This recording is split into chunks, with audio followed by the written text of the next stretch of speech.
Bom, dando continuidade então ao nosso estudo da Carta de Paulo aos Romanos, hoje o nosso tema, o nosso capítulo é o capítulo 11.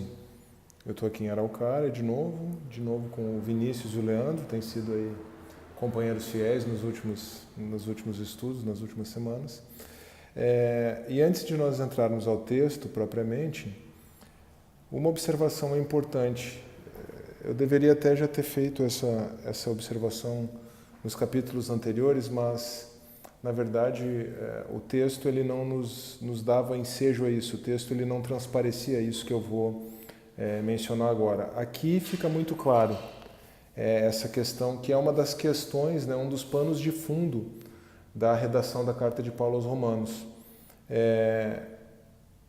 Então, antes de entrar no texto propriamente, é bom apresentar essa questão. A igreja em Roma, ela começou provavelmente logo após o Pentecoste, lá por volta do ano 30 e poucos, depois de Cristo, quando aqueles judeus romanos, peregrinos de Roma, que estavam em Jerusalém por ocasião do Pentecoste, após ouvir a pregação e se converterem, pregação de Pedro e se converterem, retornaram a Roma. Então foi uma igreja que começou com os judeus. Paulatinamente, claro, aos poucos os gentios, os não-judeus foram se convertendo. Mas acontece um fenômeno muito importante em Roma para a consideração da história da igreja, que é o decreto do imperador Cláudio no ano 49 depois de Cristo. Esse decreto, ele expulsa os judeus de Roma. E isso acontece exatamente por causa da controvérsia do nome que os judeus, a controvérsia que os judeus estavam tendo, estava acontecendo muitos tumultos e sim, muitas confusões por causa de um nome, e esse nome está registrado no decreto de Cláudio lá como sendo Cresto. Obviamente teve um erro de grafia aí, e o nome era o nome de Cristo, que estava causando uma certa controvérsia entre os judeus. Por isso os judeus foram expulsos de Roma.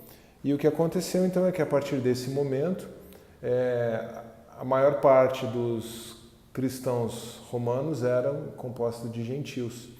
Claro que isso não eliminou os judeus de Roma totalmente, e depois eles foram naturalmente voltando. Então, mas isso opera uma inversão. Isso faz com que a igreja em Roma então seja uma igreja preponderantemente de gentios e com poucos judeus. Isso nós vamos perceber de forma muito clara aqui na carta, porque um dos motivos, então, que leva Paulo a escrever essa carta é que estava havendo um certo menosprezo dos judeus por parte dos gentios. E isso, então, fica bastante claro aqui no capítulo 11. Lembrando que no capítulo 9 e no capítulo 10, Paulo está tratando da questão sob uma perspectiva de que não basta ser apenas judeu no nome, não basta ser apenas judeu do ponto de vista étnico para ser povo de Deus, para ser o Israel de Deus. Agora, isso aparentemente parece ser algo um pouco negativo para os judeus. Agora Paulo vai continuar o desenvolvimento do argumento para mostrar que não há nenhum motivo para que os gentios se voltem contra os judeus por causa disso. Esse é o grande pano de fundo desse capítulo aqui. Essa é a grande intenção de Paulo, esse é o grande tom de Paulo nesse capítulo. Vamos ao texto, então, que eu já falei demais nessa introdução. Digo, pois, porventura rejeitou Deus o seu povo? De modo nenhum, porque também eu sou israelita, da descendência de Abraão, da tribo de Benjamim. Deus não rejeitou o seu povo que antes conheceu. Ou não sabeis o que a Escritura diz de Elias, como fala a Deus contra Israel, dizendo: Senhor, mataram os teus profetas e derribaram os teus altares. E só eu fiquei, e buscam a minha alma. 1 Reis 19:10. Mas que lhe diz a resposta divina? Reservei para mim 7.000 homens que não dobraram os joelhos a Baal. Isso está em 1 Reis 19:18. Assim, pois, também agora, neste tempo, ficou um remanescente, segundo a eleição da graça. Mas se é por graça, já não é pelas obras. De outra maneira, a graça já não é graça. Se, porém, é pelas obras, já não é mais graça. De outra maneira, a obra já não é obra. Então, Paulo aqui começa com a pergunta: então Deus teria rejeitado Israel A resposta de Paulo é muito simples. Claro que não, porque eu também sou israelita. Se Deus tivesse rejeitado Israel completamente, né, eu que sou israelita não poderia estar próximo de Deus. Eu que sou israelita não poderia ser um apóstolo de Deus, um apóstolo de Cristo. Então, é muito claro que Deus não tenha rejeitado Israel, embora tenha havido sim uma rejeição em parte a Israel, e ele vai tratar disso na sequência do capítulo. Para ilustrar isso, ele usa essa história de Elias, né? Quando Elias é perseguido por Acabe e Jezabel, ele diz que o Elias pensava que só havia ficado ele, né? Só havia sobrado ele. Mas havia 7.000 homens escondidos que não haviam dobrado os joelhos a Baal. Claro que 7.000 homens pode parecer muito, né? Mas perto da população de Israel, que era possivelmente de cerca de 1 milhão de pessoas ou até mais, 7.000 não é um número tão expressivo assim, mas era muito mais do que Elias imaginava, né? Elias imaginava que ele estava sozinho. E Paulo, com isso, então, aponta para um remanescente, aqueles que permaneceram sempre fiéis, independente do momento, independente da história. Seja esses 7.000 homens, ou 7.001 mais Elias, né? Seja o remanescente que aguardou Jesus, né? Seja o remanescente que formou a igreja, né? E Paulo, ao tratar desse remanescente, lembrando que lá no capítulo 9, né, ele cita Isaías e diz: ainda que os filhos de Israel sejam como a areia do mar, um remanescente é que será salvo. Então, ele cita esse remanescente para lembrar daquela dicotomia, obras e graça, ou melhor, salvação, justificação por graça e não por obras, né? Mostrando também que não é nem por um aspecto étnico, nem pela observância da lei que esse remanescente persiste. Esse remanescente persiste pela graça de Deus, pela eleição de Deus, pela escolha de Deus, né? Agora, ele prossegue então: pois que o que Israel buscava não o alcançou, mas os eleitos o alcançaram, e os outros foram endurecidos. Como está escrito: Deus lhes deu espírito de profundo sono, olhos para não verem e ouvidos para não ouvirem, até o dia de hoje. Isso está tanto em Deuteronômio 29:4 quanto em Isaías 29:10. E Davi diz: torne-se-lhes a sua mesa em laço e em armadilha, e em tropeço por sua retribuição. Escureçam-lhes os olhos para não verem, e encurvem-se-lhes continuamente as costas. Isso é o Salmo 69, versos 22 e 23. Digo, pois, porventura tropeçaram para que caíssem? De modo nenhum. Mas pela sua queda veio a salvação aos gentios, para os incitar à emulação. E se a sua queda é a riqueza do mundo, e a sua diminuição a riqueza dos gentios, quanto mais a sua plenitude. Então aqui, Paulo está demonstrando apenas que Israel buscava a justiça a partir da lei, e isso ele não alcançou, porque não é por lei, não é por obras, é por graça, como ele encerra a sessão anterior, né? A sessão na qual o texto foi dividido aqui para a nossa análise. Mas os eleitos alcançaram, seja os eleitos de Israel, seja os eleitos dentre os gentios que formam o Israel espiritual, como nós vimos já no capítulo 9, né? Então, o Israel étnico, vamos colocar assim, o que o Israel étnico buscava não alcançou, mas os eleitos, ou seja, o Israel espiritual, dentre gentios e judeus, eles alcançaram. O que eles alcançaram? Alcançaram a justificação pela fé, alcançaram a salvação pela graça, e os demais foram endurecidos. Mas, se eles foram endurecidos, isso não significa, é o que Paulo está afirmando aqui, se Israel foi endurecido em parte, isso não significa que Israel não possa ser restaurado. Ou seja, isso não significa que a salvação seja algo impossível para um judeu. Pelo contrário. E o que Paulo afirma é que a conversão de um judeu, né, é algo extremamente grandioso, é algo extremamente considerado, é algo fruto de grande alegria para Deus. Na verdade, aqui nesse capítulo, Paulo trabalha também o tempo todo com a ideia de afastamento e arrependimento, né? Paulo trabalha com a ideia de endurecimento e arrependimento. E isso é uma característica muito marcante do Novo Testamento, né? Basta nós lembrarmos da própria parábola do filho pródigo, né?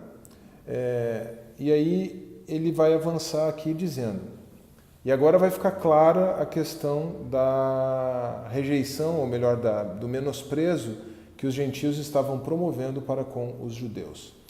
Porque falo convosco, gentios, que enquanto for apóstolo dos gentios, exalto o meu ministério, para ver se de alguma maneira posso incitar à emulação os da minha carne e salvar alguns deles.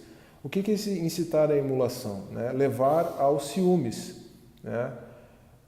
Como se os judeus que agora não estão mais, né, nos caminhos de Deus, porque o evangelho chegou aos gentios, isso em parte por conta do endurecimento dos próprios judeus, esse endurecimento devido ao apego à letra da lei, né, e não ao espírito da vida em Cristo Jesus.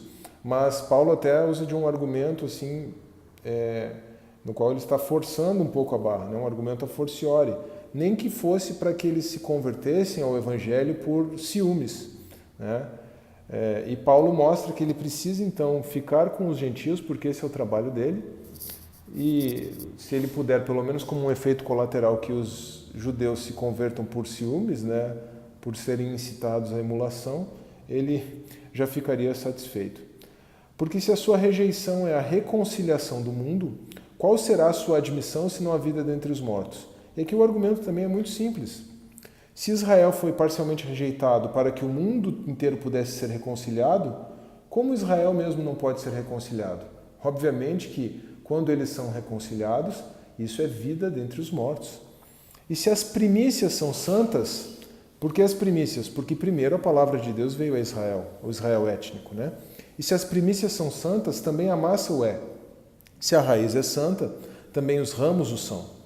E se alguns dos ramos foram quebrados, e tu, sendo zambujeiro, foste enxertado em lugar deles e feito participante da raiz e da seiva da oliveira, não te glories contra os ramos.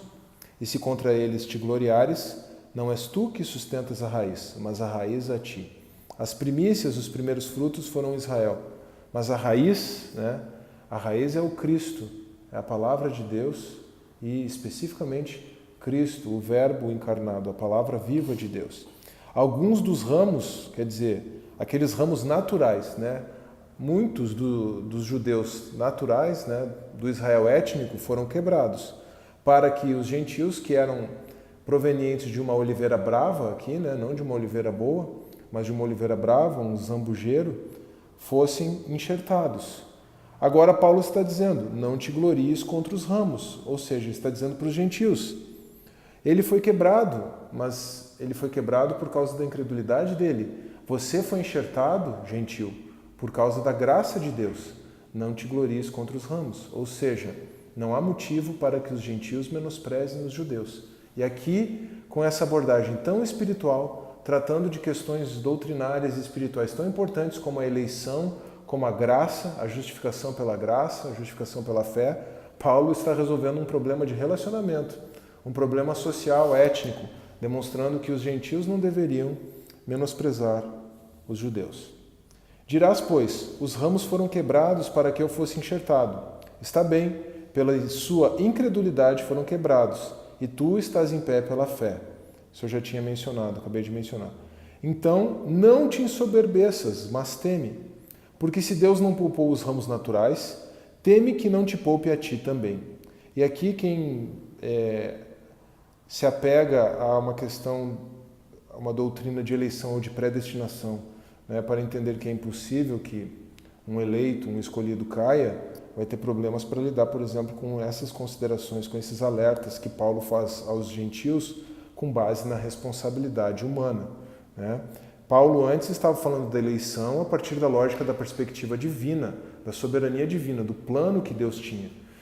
Deus precisou endurecer em parte Israel para que o evangelho chegasse aos gentios, para que os israelitas pudessem ser, de novo enxertados, né? E muitos judeus ao longo da história se converteram a Cristo, têm se convertido a Cristo, né? Então, quando Paulo fala da perspectiva da eleição, ele fala numa perspectiva mais ampla, numa perspectiva da soberania de Deus, numa perspectiva de Deus comandando a história. Mas quando ele fala para o gentio e diz assim, fica esperto, não te volta contra os teus irmãos judeus, porque você precisa ficar atento, porque se você for incrédulo e se você se endurecer, você também será cortado da oliveira na qual você foi enxertado. Isso aponta para a responsabilidade humana. Considera, pois, a bondade e a severidade de Deus. Para com os que caíram, severidade, mas para contigo, benignidade, de novo responsabilidade. Se permaneceres na sua benignidade, de outra maneira também tu serás cortado. Assim como o judeu não tem vantagem nenhuma por ser judeu, simplesmente por ser judeu, exceto aquela vantagem do ponto de partida, né? Recebeu a palavra de Deus primeiro. Também um gentil, também quem está na igreja, não tem vantagem nenhuma por ser gentil e por estar na igreja. Porque se não permanecer na benignidade de Deus, será cortado. E também eles, se não permanecerem na incredulidade, serão enxertados, porque poderoso é Deus para os tornar a enxertar. E aqui Paulo complementa, né, dizendo que os próprios judeus, se não permanecerem incrédulos, serão retornados, claro. É muito interessante porque Paulo claramente usa aqui de uma técnica, de um estilo, na verdade, de um estilo literário, que é o paralelismo hebraico. A todo momento ele está contrapondo ideias, seja apresentando duas vezes a mesma ideia para confirmar, seja apresentando um paralelismo de contradição, né? Apresenta uma ideia, depois apresenta o contraponto. Aqui ele está fazendo isso o tempo todo, né? Considera bondade e severidade. Bondade para os que caíram, severidade para os que caíram, bondade para os que permaneceram. Mas você precisa permanecer, senão você vai cair. E aqueles que caíram, se retornarem, também serão novamente enxertados. Percebem o paralelismo aqui? E assim foi no restante do texto também. Eu só não me dei conta de ressalvar isso, de apontar isso anteriormente. Por quê? E aqui de novo volta o paralelismo. Porque se tu foste cortado do natural zambujeiro e contra a natureza enxertado na boa oliveira, quanto mais esses, que são naturais, serão enxertados na sua própria oliveira. Porque não quero, irmãos, que ignoreis este segredo, para que não presumais de vós mesmos, que o endurecimento veio em parte sobre Israel, até que a plenitude dos gentios haja entrado. E de tal maneira todo o Israel será salvo, como está escrito. De Sião virá o libertador, e desviará de Jacó as impiedades. E esta será a minha aliança com eles, quando eu tirar os seus pecados. Isso está em Isaías 59, 20 a 21. Como o texto é uma continuação aqui do que nós estávamos considerando antes, eu vou me deter no verso 26, que inclusive é o verso que dá nome aqui, né, ao título dessa breve meditação. De tal maneira todo Israel será salvo. Então vejam, nós temos duas ocorrências da palavra Israel. No verso 25, endurecimento veio em parte sobre Israel, até que a plenitude dos gentios haja entrado. Então, endurecimento em parte Israel. E no verso 26, todo Israel será salvo. E nós temos aqui uma expressão que eu fiz questão de traduzir como de tal maneira, no verso 26. E de tal maneira todo o Israel será salvo. Muitas traduções colocam e assim todo o Israel será salvo. E isso pode dar a entender que depois que os gentios sejam salvos, né, até que entre a plenitude dos gentios, aí todo Israel depois disso será salvo.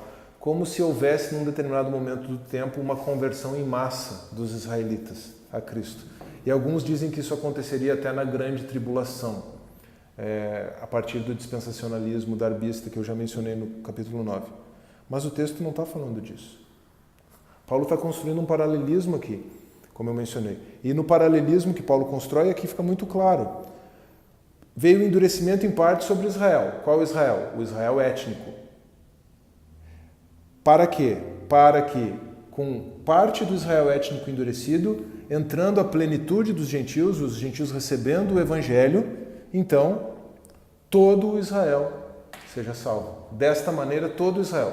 O que significa todo o Israel aqui? Todo o Israel espiritual. Os gentios que creram em Cristo junto com os judeus que creram em Cristo.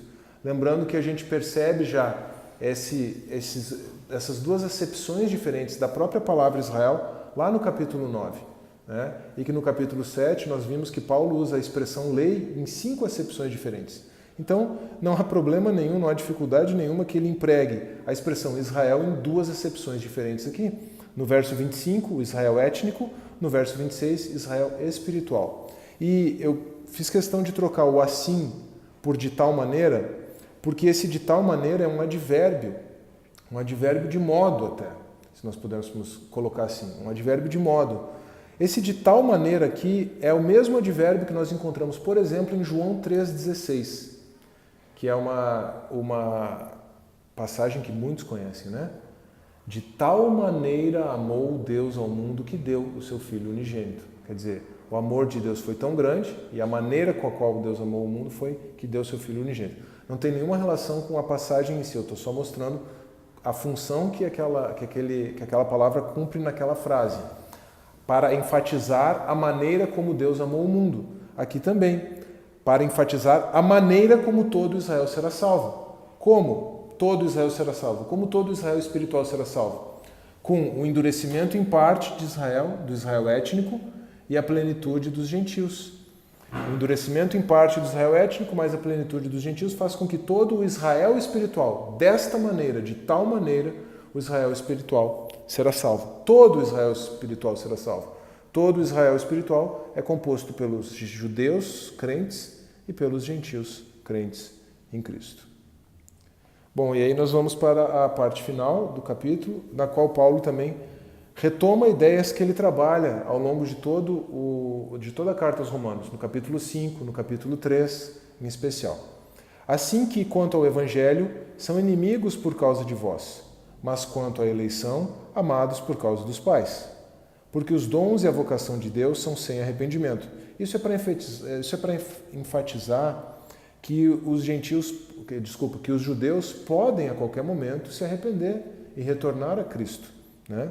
Porque assim como vós também antigamente fostes desobedientes a Deus, de novo o paralelismo, mas agora alcançastes misericórdia pela desobediência deles, assim também estes agora foram desobedientes para também alcançarem misericórdia pela misericórdia a vós demonstrada. Isso aqui é quase um poema de sabedoria hebraica, né? Eu devia ter me dado conta de apontar isso desde o começo do estudo, para nós notarmos o paralelismo que Paulo desenvolve ao longo de todo esse capítulo, né? Mas agora, o que Paulo está demonstrando? Os judeus foram desobedientes e os gentios alcançaram misericórdia. Agora, pela misericórdia alcançada pelos gentios, os judeus também podem tornar a ser obedientes. E aqui Paulo conclui então com um argumento que nós encontramos ao longo de toda a carta. Porque Deus encerrou a todos debaixo da desobediência para com todos usar de misericórdia. Os judeus tinham a lei. Nesse período, os judeus tinham a lei. Nesse período, os gentios estavam debaixo de desobediência. Mas, porque não conheciam a lei, não conheciam a palavra de Deus. Mas os judeus também foram desobedientes à lei. Quando Cristo veio, os judeus não o reconheceram, porque estavam mais apegados à letra do que ao Espírito. Poucos judeus reconheceram a Cristo. E a igreja é formada já nesse contexto aqui do Novo Testamento, no contexto da Carta aos Romanos, preponderantemente por gentios, e em Roma em especial. Mas a mesma misericórdia que alcançou aos gentios pode ser estendida aos judeus. Deus encerrou a todos debaixo da desobediência para com todos usar de misericórdia. E aí é que vem a grande doxologia, uma doxologia muito conhecida, né? Paulo começa essa doxologia dizendo palavras de glória, né? Palavras de glorificação, de exaltação a Deus. Ó profundidade das riquezas, tanto da sabedoria como do conhecimento de Deus. Quão insondáveis são os seus juízos e quão inescrutáveis os seus caminhos. Por que é que Paulo está louvando a sabedoria? Por que é que Paulo está louvando a riqueza da sabedoria de Deus? Por que é que Paulo está falando de como os caminhos de Deus são impossíveis de serem conhecidos pelos homens? Porque ele está demonstrando como Deus, na sua sabedoria, encerrou tanto gentios quanto judeus debaixo de desobediência para usar com misericórdia em Cristo de forma indistinta para com gentios e para com judeus. Porque quem compreendeu a mente do Senhor? Ou quem foi seu conselheiro? Isso está em Isaías 40:13. Ou quem lhe deu primeiro a ele para que lhe seja recompensado? Jó 41:11. Porque dele, e por ele, e para ele são todas as coisas. Glória, pois, a ele eternamente. Amém. Bom, com esse capítulo, então, nós encerramos o parênteses que vai do capítulo 9 até o capítulo 11. Depois Paulo retoma o argumento central de Romanos. O próximo capítulo é o capítulo 12, que vai tratar da mudança de mente como consequência da vida espiritual, a vida de que trata o capítulo 8. Então, lembrando que o pano de fundo desse capítulo 11 é uma provável disputa étnica. Gentios, a maioria, estavam menosprezando judeus, que eram a minoria na igreja em Roma. Deus não rejeitou Israel. Paulo mostra isso. O que aconteceu foi uma rejeição parcial de Israel, a incredulidade de muitos judeus, para que o evangelho chegasse aos gentios. E por isso, então, Deus é poderoso para tornar a enxertar os israelitas. E não há motivo para os gentios rejeitarem os israelitas, menosprezarem os israelitas. E aqui, então, nós temos aquela chave para compreender o verso 25 e o verso 26. O endurecimento parcial do Israel étnico aconteceu para que entrasse a plenitude dos gentios. Então, de tal maneira, assim, gentios mais judeus, todo o Israel espiritual será salvo. A conclusão: judeus e gentios foram igualmente encerrados, fechados debaixo da desobediência para a manifestação da graça de Deus para com todos. É isso que Paulo chama da sabedoria insondável de Deus nessa parte final desse capítulo. Bom, na quinta-feira, já, se Deus permitir, nós entramos no capítulo 12, então, e aí tratamos da sequência mesmo da vida espiritual. Agora, a vida no espírito vai alcançar a mente, a transformação da mente. Esse é o foco do começo do capítulo 12. Mas também, aproveitando para contextualizar, para linkar com essa parte, com esse aspecto étnico do qual Paulo trata, Paulo também trata no capítulo 12 da igreja como corpo de Cristo, na sequência do capítulo, falando das diferentes funções, o que tem a ver com essa perspectiva de todos serem iguais, mas cada um ter uma função. Essa discussão em torno de judeus e gentios incluídos no mesmo corpo, no corpo de Cristo, ela introduz essa ideia também do corpo de Cristo, cada um com funções diferentes.